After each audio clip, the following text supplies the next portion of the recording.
Hello friends, आज के video में हम आपसे चर्चा करने चल रहे हैं संविधान समिति के समक्ष वो मुद्दा जिस पर सबसे पुरजोर बहस हुई और लगभग 3 साल तक उस पर बहस चलती रही। और वो मुद्दा था भाषा का। भारत की भाषा क्या हो। बहुत से लोगों का मानना था कि भारत की भाषा हिंदी होनी चाहिए, हिंदी राष्ट्रभाषा हो। लोगों का ये मानना इसलिए था कि बहुत सी जनता हिंदी भाषी थी और स्वयं गांधी जी हिंदुस्तानी को राष्ट्रभाषा बनाने के पक्ष में भी थे। लेकिन क्या कारण था कि हिंदी राष्ट्रभाषा नहीं बनी और आज तक नहीं बन पाई? तो राष्ट्रभाषा हिंदी क्यों नहीं बनी? क्या अड़चनें आईं? क्या संविधान सभा में बहसें हुई? किन लोगों ने अपना पक्ष रखा? इन सारे बिंदुओं पर आज विस्तार से हम चर्चा करेंगे।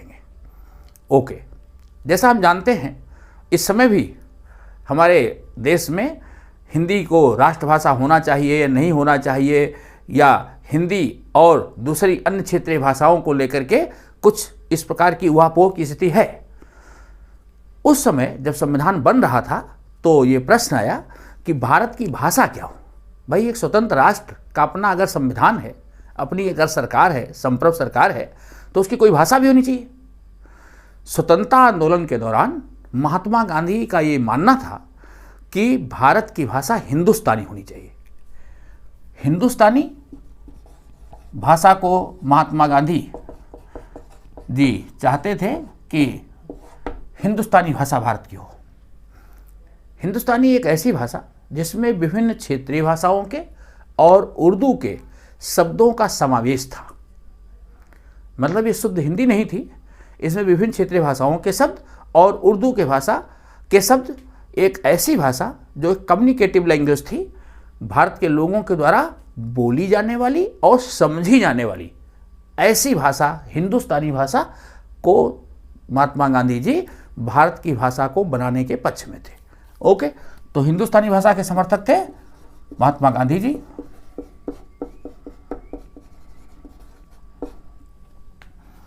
ये स्वतंत्रता आंदोलन के समय का प्रश्न था।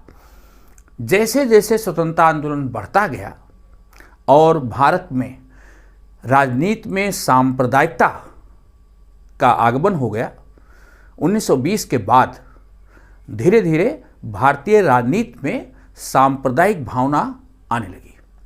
हिंदू और मुस्लिम के नाम पर अंग्रेजों ने भारतीय समाज में फूट डालने की कोशिश की और वो फूट कामयाब भी होती चली गई।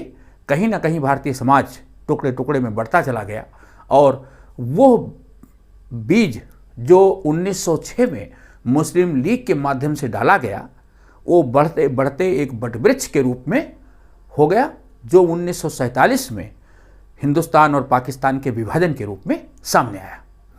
तो 1920 से लेकर के 47 का जो कालखंड है, इस दौरान सांप्रदायिकता की भावना, हिंदू और मुसलमानों के बीच जो दूरी थी वो बढ़ती जा रही थी।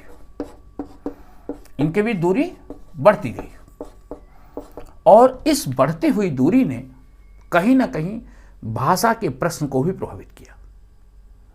लोग अब अपने आप को भारतीय नहीं बल्कि हिंदू या मुस्लिम या मुख्तलिफ कौमों के रूप में अपने आप को देख रहे थे।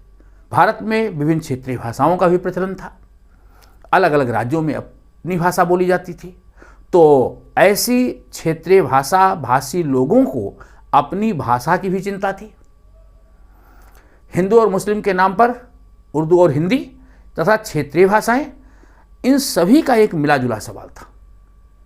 और सांप्रदायिकता की वजह से जो हिंदुस्तानी भाषा, जिसमें कि विभिन्न भाषा के शब्दों का समावेश था, वो भी अपना रूप परिवर्तित करने लगी थी। सांप्रदायिकता की वजह से हिंदू संस्कृत निष्ठ हिंदी का प्रयोग करने लगे थे। इसी प्रकार जो मुस्लिम थे वो उर्दू और फारसी के शब्दों वाली हिंदुस्तानी का प्रयोग करने लगे थे। उसमें जो मुस्लिम प्रयोग करते थे भाषा, मुसलमानों द्वारा प्रयोग की जाने वाली भाषा में उर्दू भाषा के शब्द और पर्शियन के, इनके शब्द बढ़ने लगे। मदरसों की स्थापना हो गई और जहाँ अरबी के साथ साथ उर्दू और फारसी ये भाषाएं भी पढ़ाई जाने लगी, तो उनके अंदर भी अपनी भाषा को लेकर के मोह बढ़ता गया। मतलब कट्टरता हिंदू समाज में भी और मुस्लिम दोनों समाजों में धीरे धीरे बढ़ने लगी और इस कट्टरता ने हिंदुस्तानी भाषा को ही बदल दिया। जब देश आज़ाद हुआ उस समय की परिस्थितियाँ बड़ी भयानक थी। पूरे देश में धर्म के नाम पर दंगे फसाद, मार काट, हिंसा, रक्तपात हुआ और जिसमें बहुत से लोगों ने अपने लोगों को खोया, बहुत कुछ उनका नष्ट हो गया। तो साथ साथ भाषा भी उस बहाव में बह गई। जब देश का संविधान बनने लगा उस समय भाषा के प्रश्न पर जो पहले हिंदुस्तानी हुआ करता था, अब वो बात नहीं रह गई। जब भाषा का प्रश्न आया तो संयुक्त प्रांत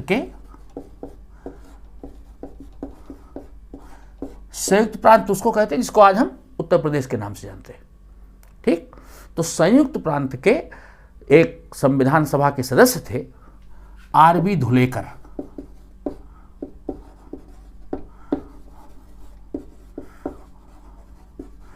याद करिए, ये वही आरबी धुलेकर हैं जिन्होंने पृथक निर्वाचिका के प्रश्न पर सबसे पहले प्रतिक्रिया दी थी।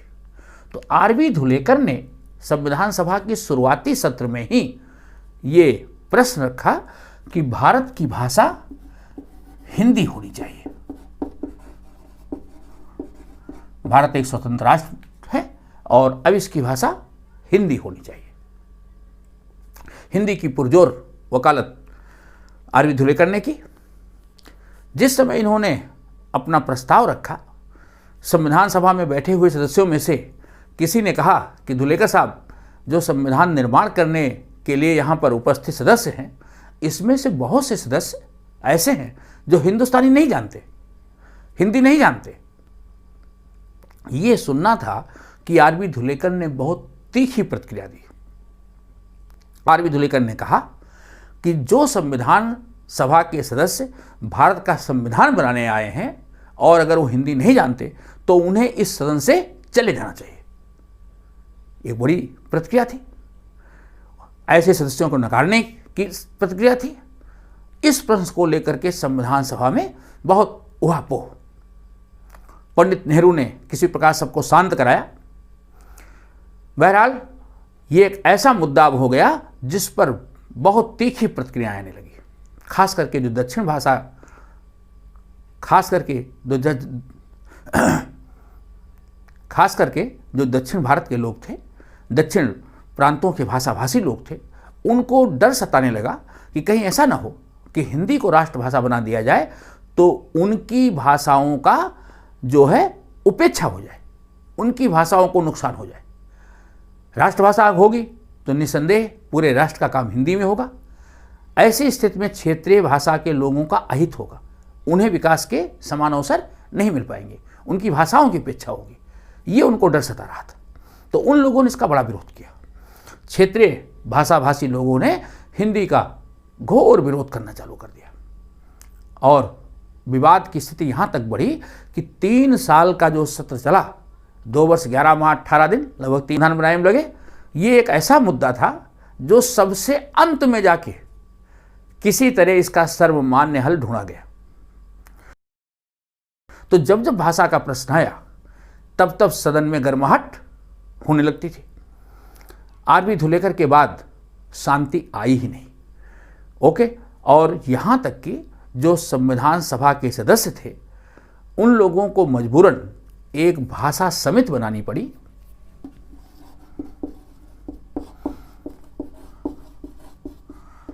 मत्थुरी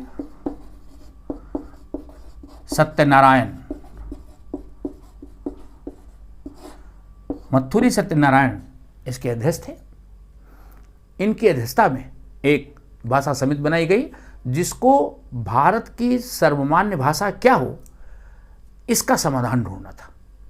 मत्थुरी सत्यनारायण ने संविधान सभा के अन्य सदस्यों की मदद से भाषा विवाद के प्रश्न को सुलझाया। संविधान सभा में आरबी धुलेकर के जो बात करने का अंदाज था, अपनी बात को रखने का अंदाज था, उससे बहुत से सदस्य नाराज थे। डॉक्टर राजेंद्र प्रसाद जो संविधान सभा के अध्यक्ष थे, उन्होंने धुलेकर से कहा भी कि आप शांत हो जाइए, जिस तरह से आप बात करते हैं उस तरह से आप अपनी बात को आगे नहीं बढ़ा सकते, ये एक सम्मान तरीका नहीं है। और इस बात को लेकर के धुलेकर की जो बात थी, इस बात को लेकर के संविधान सभा के अन्य सदस्यों ने बड़ी तीखी प्रतिक्रियाएं दी। उनमें से महाराष्ट्र की एक पार्लियामेंट्री मेंबर थी, उनका नाम था श्रीमती दुर्गाबाई।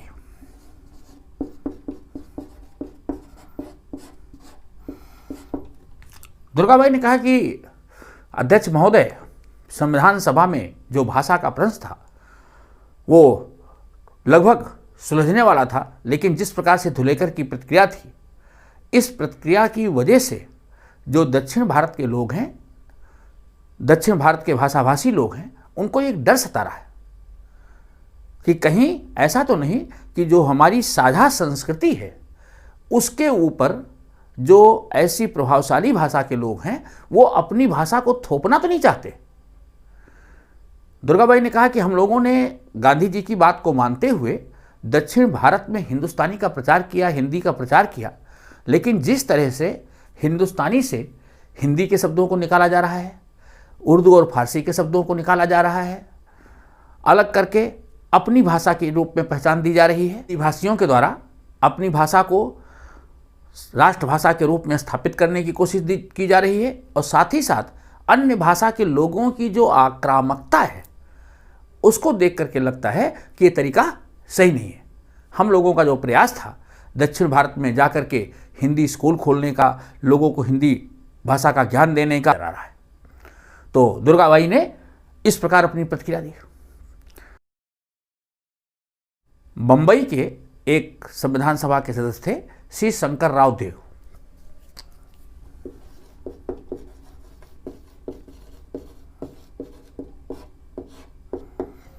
कहां से थे? बंबई से। ओके, इन्होंने कहा कि गांधी जी का समर्थक होने के नाते मैं हिंदी का और हिंदुस्तानी का समर्थक रहा हूं, लेकिन जिस तरह से हिंदी को राष्ट्रभाषा बनाने की कोशिश की जा रही है वो बहुत गलत है। इस संबंध में बहुत सोच समझ करके प्रयास करने की जरूरत है। इन्होंने प्रकाश से चेतावनी दी। उन्होंने कहा कि अगर सोच समझ करके सही तरीके से प्रयास नहीं किया गया तो इसका परिणाम अच्छा नहीं होगा। मद्रास के सदस्य थे टी.ए. रामलिंगम चेट्टियार। टी.ए. रामलिंगम चेट्टियार। इन्होंने कहा कि हिंदी को राष्ट्रभाषा बनाने के लिए जो कदम उठाए जा रहे हैं उनमें बहुत एहतियात की जरूरत है।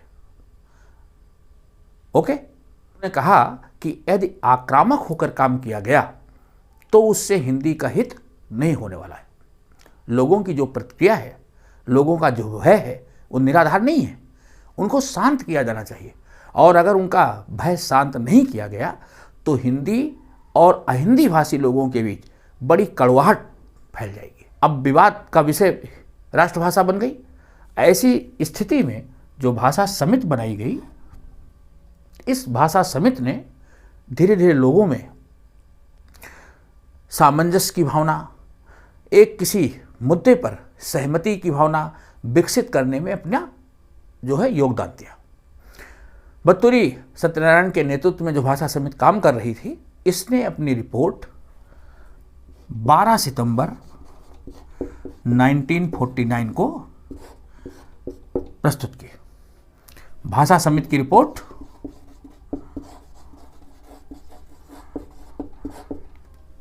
ओके, भाषा समिति की रिपोर्ट 12 सितंबर को प्रस्तुत की और इसके बाद 14 सितंबर को पारित हो गई। इसीलिए हिंदी दिवस 14 सितंबर को बनाते हैं। तो 14 सितंबर को हिंदी को जो दर्जा दिया गया वो राज्य भाषा का दिया गया। भाषा समिति ने हिंदी को राजभाषा का दर्जा दिया। भाषा समिति ने उस फार्मूले पर सभी सदस्यों की सहमति प्राप्त करने का प्रयास किया जिस पर सब लोग सहमत हो जाए। और वो फार्मूला क्या था कि हिंदी को राष्ट्रभाषा नहीं बल्कि राजभाषा बनाया जाएगा। इसका मतलब क्या था कि केंद्र सरकार की जो भाषा होगी, केंद्रीय सरकार के प्रशासन के संचालन की जो भाषा होगी, वो भाषा हिंदी होगी और उसकी लिपि देवनागरी होगी। नंबर 1, हिंदी राजभाषा होगी, लिपि इसकी देवनागरी। भाषा समिति ने दक्षिण भारत के जो विभिन्न भाषाई समूह थे उनको शांत करने की कोशिश की। दूसरा, उन्होंने प्रस्ताव डाला कि केंद्र सरकार के कामकाज की भाषा 15 वर्षों तक अंग्रेजी होगी।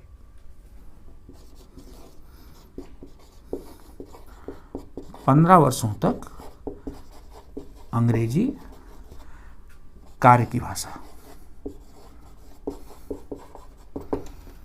15 वर्षों तक अंग्रेजी में काम होगा। ओके। तीसरा प्रस्ताव जो सबको बहुत ही शांति देने वाला था, खास करके जो क्षेत्रीय भाषा के समर्थक थे, इन्होंने कहा कि जो क्षेत्रीय भाषा भाषी लोग हैं, जो राज्य हैं, उनको अपनी क्षेत्रीय भाषा में काम करने का अधिकार होगा। मतलब जो राज्य सरकारें हैं, वो क्षेत्रीय भाषा में काम कर सकती हैं। इस प्रकार से राज्य सरकारों को क्षेत्रीय भाषा में काम करने का अधिकार दे दिया गया। तो जो विवाद की जड़ थी वो खत्म हो गई। तो मित्रों, इस प्रकार भाषा समिति ने इन 3 प्रस्तावों के माध्यम से एक ऐसा सर्वमान्य हल ढूंढ लिया जिस पर लगभग सभी सदस्यों की सहमति थी। ओके। दक्षिण भारत के लोगों को अपनी भाषा में राज्य स्तर की सरकारों में काम करने का मौका मिल गया। साथ ही साथ केंद्र स्तर की जो सरकार थी वहाँ हिंदी में भी काम हो रहा था तो अंग्रेजी में भी काम हो रहा था, तो उनको वहाँ भी काम करने का समान अवसर दिख रहा था। इसी प्रकार उत्तर भारत के हिंदी भाषी लोगों को भी अवसर की प्राप्ति हो गई थी। ओके। अब जो हिंदी को राष्ट्रभाषा बनाने का प्रस्ताव था वो तो नहीं हुआ, हिंदी राजभाषा का दर्जा प्राप्त कर सके। संविधान में हिंदी को भाग 14, बाद में इसको 17 इस भाग में रखा गया।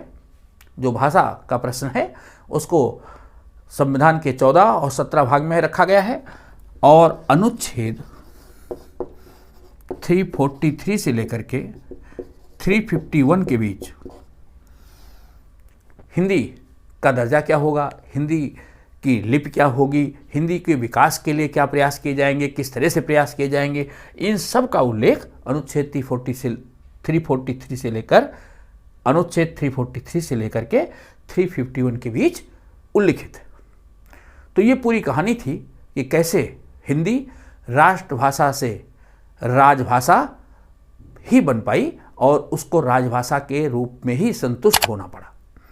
तो मित्रों, आप इसमें क्या भी देंगे, चैनल को लाइक था सब्सक्राइब भी करेंगे। थैंक्स।